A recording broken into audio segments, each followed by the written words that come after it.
नमस्कार दोस्तों, आप सभी का स्वागत है आपके अपने चैनल एग्जाम यारी पे। दोस्तों, आज के इस वीडियो में हम BHU MA history entrance exam 2021 का जो प्रीवियस ईयर क्वेश्चन पेपर है वो देखने वाले हैं। यदि आप सीयूईटी पीजी हिस्ट्री के लिए प्रिपरेशन कर रहे हैं तो ये वीडियो आपके लिए बहुत ही ज़्यादा इंपॉर्टेंट रहने वाला है, इसलिए इस वीडियो को आप लास्ट तक देखिए। तो चलिए शुरू करते हैं आज का यह वीडियो। क्वेश्चन नंबर पहला है, भारत के गवर्नर जनरल के कार्यालय में पहली बार वायसराय की उपाधि किस वर्ष में जोड़ी गई थी? ऑप्शन नंबर पहला है 1856 में, दूसरा है 1857 में, तीसरा है 1858 में, चौथा है 1859 में। तो इसका जो सही आंसर हो जाएगा वो हो जाएगा ऑप्शन नंबर तीसरा, 1858 में जोड़ी गई थी। ठीक है। क्वेश्चन नंबर दूसरा है, राजपूतों की अग्नि कुलोत्पत्ति का सिद्धांत निम्नलिखित में से किस पुस्तक में वर्णित है? ऑप्शन नंबर पहला है नव साशांक चरित, दूसरा है पृथ्वीराज रासो, तीसरा है तिलक मंजरी, चौथा है इन सभी में। तो इसका सही आंसर हो जाएगा ऑप्शन नंबर चौथा, इन सभी पुस्तकों में वर्णित है। ठीक है। क्वेश्चन नंबर तीसरा है, निम्नलिखित में से कौन से अभिलेख में सती प्रथा का उल्लेख है? ऑप्शन नंबर पहला है एरन, दूसरा है जूनाडीह, तीसरा है मंदसौर, चौथा है सांची। तो इसका सही आंसर हो जाएगा ऑप्शन नंबर पहला, एरन के अभिलेख में सती प्रथा का उल्लेख है। ठीक है। क्वेश्चन नंबर चौथा है, उस साधु संत का नाम बताइए जो रूस के निकोलस द्वितीय जार से जुड़ा था। ऑप्शन नंबर पहला है येफिम राजपुतिन, दूसरा है अलेक्जेंडर करेन्स्की, तीसरा है जोसेफ प्रिस्टली, चौथा है ग्रिगोरी राजपुतिन। इसका सही आंसर हो जाएगा ऑप्शन नंबर चौथा, ग्रिगोरी राजपुतिन। क्वेश्चन नंबर 5 है, निम्न में से कौन एक सही कालानुक्रमिक क्रम को इंगित करता है जिसमें 4 दिए गए हैं? अब महत्वपूर्ण किलों को अकबर ने जीता। इसमें आपको बताना है कि महत्वपूर्ण किलों को अकबर ने कब कब जीता है। यदि आपने अकबर के बारे में ठीक से पढ़ा होगा तो आपको पता है कि चुनार को 1562 ईस्वी में जीता था, मेड़ता को भी 1562 ईस्वी में, कालिंजर को 1569 ईस्वी में और असीरगढ़ को 1601 ईस्वी में। इसलिए इसका सही आंसर हो जाएगा ऑप्शन नंबर 4। ठीक है। क्वेश्चन नंबर 6 है, निम्नलिखित में से कौन सा स्थल 23वें जैन तीर्थकर की जन्मस्थली है? ऑप्शन नंबर पहला है नागपुर, दूसरा है वल्लभी, तीसरा है वैशाली, चौथा है वाराणसी। तो जो 23वें तीर्थकर थे पार्श्वनाथ जी, उनका जन्म स्थल वाराणसी में था, तो इसलिए इसका सही आंसर हो जाएगा ऑप्शन नंबर चौथा।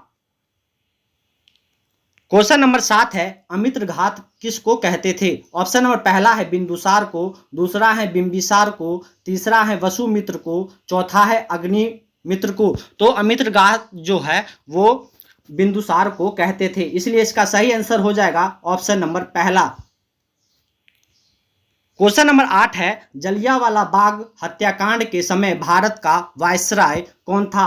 ऑप्शन नंबर पहला है लॉर्ड चैम्सफोर्ड, दूसरा है लॉर्ड कर्जन, तीसरा है लॉर्ड इरविन, चौथा है लॉर्ड हार्डिंग। इसका सही आंसर हो जाएगा ऑप्शन नंबर पहला, लॉर्ड चैम्सफोर्ड। ठीक है, ऑप्शन नंबर पहला सही होगा।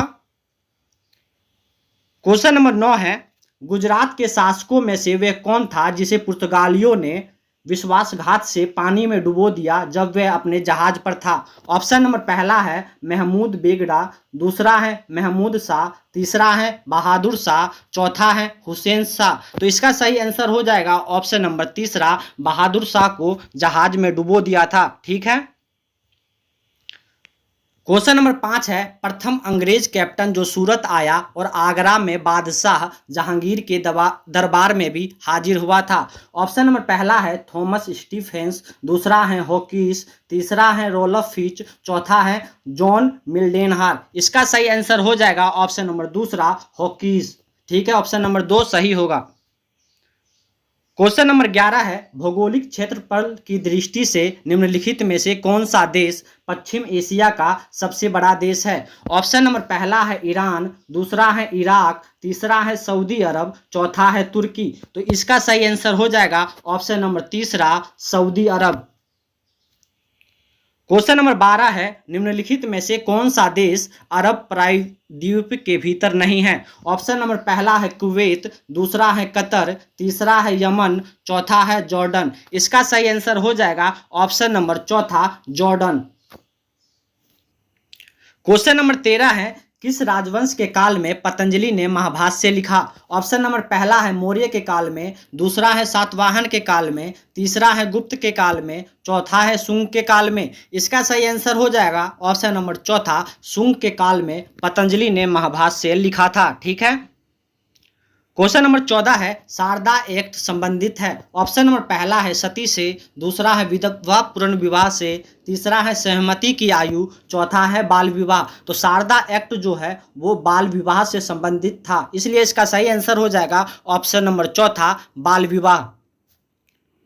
क्वेश्चन नंबर 15 है 1947 में बंगाल और पंजाब प्रांतों की विभाजन के लिए ब्रिटिश सरकार द्वारा नियुक्त 2 आयोगों के अध्यक्ष थे। तो इसका जो सही आंसर हो जाएगा वो हो जाएगा ऑप्शन नंबर पहला, sir Stafford Cripps. Question number 16 है नीचे 2 कथन दिए गए हैं, एक अभिकथन के रूप में लिखित है तो दूसरा उसके कारण के रूप में। अभिकथन है 1934 में गांधी जी ने सविनय अवज्ञा आंदोलन वापस ले लिया था, दूसरा है कारण के रूप में कारोबारी दबाव के चलते उन्होंने इसे वापस ले लिया। इसमें आपको बताना है उपरोक्त कथन के आलोक में नीचे दिए गए विकल्पों में से सही उत्तर का चयन करना है। तो इसका जो सही आंसर हो जाएगा वो हो जाएगा ऑप्शन नंबर तीसरा, ए सत्य हैं लेकिन आर असत्य हैं। ठीक है। क्वेश्चन नंबर 17 है नीचे 2 कथन दिए गए हैं, एक अभिकथन के रूप में तो दूसरा लिखित है उसके कारण के रूप में। ठीक है। अभिकथन दिया गया है सत्सुमा और चोसु डोमेन ने तोकुगावा शासकों के खिलाफ विद्रोह का नेतृत्व किया। कारण दिया गया है वे तोजमा डोमेन थे। उपरोक्त कथन के आलोक में नीचे दिए गए विकल्पों में से सबसे उपयुक्त उत्तर का चयन कीजिए। तो इसका जो सही आंसर हो जाएगा वो हो जाएगा ऑप्शन नंबर पहला, ए और आर दोनों सही है और आर ए की सही व्याख्या है। ठीक है। ऑप्शन नंबर पहला सही होगा। क्वेश्चन नंबर 18 है 1773 का विनियमन अधिनियम की कमियों को दूर करने के लिए ब्रिटिश संसद में कौन सा अधिनियम पारित किया गया था? ऑप्शन नंबर पहला है 1793 का चार्टर अधिनियम, दूसरा है भारत सरकार अधिनियम 1919, तीसरा है पिट्स इंडिया एक्ट, चौथा है रोलेट एक्ट। इसका सही आंसर हो जाएगा ऑप्शन नंबर तीसरा, पिट्स इंडिया एक्ट। ठीक है। ऑप्शन नंबर तीसरा सही होगा इसका। क्वेश्चन नंबर 19 है निम्न में से कौन भक्ति आंदोलन के मराठा संतों का सही कालानुक्रमिक क्रम है? तो इसका जो सही आंसर हो जाएगा वो हो जाएगा ऑप्शन नंबर तीसरा। ठीक है। देख लीजिएगा इसको आप, इसका सही आंसर होगा ऑप्शन नंबर तीसरा। ठीक है। क्वेश्चन नंबर 20 है फांसीवाद निम्नलिखित में से किसके खिलाफ नहीं है? ऑप्शन नंबर पहला है उदारवाद के, दूसरा है रूढ़िवाद के, तीसरा है साम्यवाद के, चौथा है रोमांटिक प्रतीकवाद का। इसका सही आंसर हो जाएगा ऑप्शन नंबर चौथा, रोमांटिक प्रतीकवाद का। ठीक है। क्वेश्चन नंबर 21 है निम्नलिखित में से किसने हर्षवर्धन की मृत्यु के बाद कन्नौज की यात्रा की? इसका जो सही आंसर हो जाएगा वो हो जाएगा ऑप्शन नंबर दूसरा, बेंग होन्से ने। ठीक है। क्वेश्चन नंबर 22 है रोशनिया संप्रदाय का संस्थापक कौन था? इसका सही आंसर हो जाएगा ऑप्शन नंबर तीसरा, बयाजीद। क्वेश्चन नंबर 23 है भारतीय राष्ट्रीय सम्मेलन के गठन के माध्यम से राष्ट्रीय चेतना को जगाने में किस राष्ट्रवादी संगठन ने महत्वपूर्ण भूमिका निभाई थी? ऑप्शन नंबर पहला है भारतीय राष्ट्रीय कांग्रेस, दूसरा है बंगाल ब्रिटिश इंडियन सोसाइटी, तीसरा है भारत सभा, चौथा है ब्रिटिश इंडियन सोसाइटी। इसका सही आंसर हो जाएगा ऑप्शन नंबर तीसरा, भारत सभा। क्वेश्चन नंबर 24 है भारत सावित्री पुस्तक किसने लिखी? ऑप्शन नंबर पहला है राधा कुमुद मुखर्जी ने या वासुदेव शरण अग्रवाल ने, ऑप्शन नंबर तीसरा है काशी प्रसाद जायसवाल ने, या ऑप्शन नंबर चौथा है रोमेश चंद्र मजमूदार ने। इसका सही आंसर हो जाएगा ऑप्शन नंबर दूसरा, वासुदेव शरण अग्रवाल ने। ठीक है। क्वेश्चन नंबर 25 है मध्यकालीन भारत के संदर्भ में नीचे दिए गए वाक्यों में से कौन भूमि पैमाइशों को इंगित करता है? इसका सही आंसर हो जाएगा ऑप्शन नंबर तीसरा, जरीब। क्वेश्चन नंबर 26 है द लास्ट जजमेंट नामक प्रसिद्ध पेंटिंग के लेखक कौन थे? इसका सही आंसर हो जाएगा ऑप्शन नंबर पहला, माइकल एंजेलो। क्वेश्चन नंबर 27 है, ग्रेनेडा का अंतिम शासक कौन था जिसे 1492 में ओरेगन और केस्टिले की सेना को ने पराजित किया था? इसका सही आंसर हो जाएगा ऑप्शन नंबर दूसरा, महमूद बारवे ने। ठीक है। क्वेश्चन नंबर 28 है, कुलीनों के निम्न दलों में से कौन एक ढक्कन में बहमनी साम्राज्य की स्थापना के साथ जुड़ा था? इसका सही आंसर हो जाएगा ऑप्शन नंबर पहला, अमीरान ए सदा। ठीक है, ऑप्शन नंबर पहला सही होगा क्वेश्चन नंबर 28 का।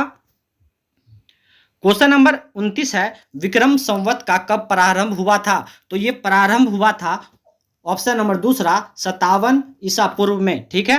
क्वेश्चन नंबर 30 है, जो कि आज का हमारा लास्ट क्वेश्चन होगा, ब्रिटिश ईस्ट इंडिया कंपनी ने किसके शासनकाल के दौरान मद्रास में फोर्ट सेंट जॉर्ज की नींव रखी थी? ऑप्शन नंबर पहला है अकबर, दूसरा है औरंगजेब, तीसरा है जहांगीर, चौथा है शाहजहां। इसका सही आंसर हो जाएगा ऑप्शन नंबर तीसरा, जहांगीर। तो बचे हुए क्वेश्चन हम नेक्स्ट वीडियो में देखेंगे। यह वीडियो आपको पसंद आए तो वीडियो को लाइक कीजिए, चैनल पर नए हैं तो चैनल को सब्सक्राइब कर लीजिए। आपके मन में कोई सवाल या कोई सुझाव हो तो हमें कमेंट बॉक्स में जरूर लिखिए। मिलते हैं नेक्स्ट वीडियो में, तब तक के लिए जय हिंद, जय भारत, जय महामना।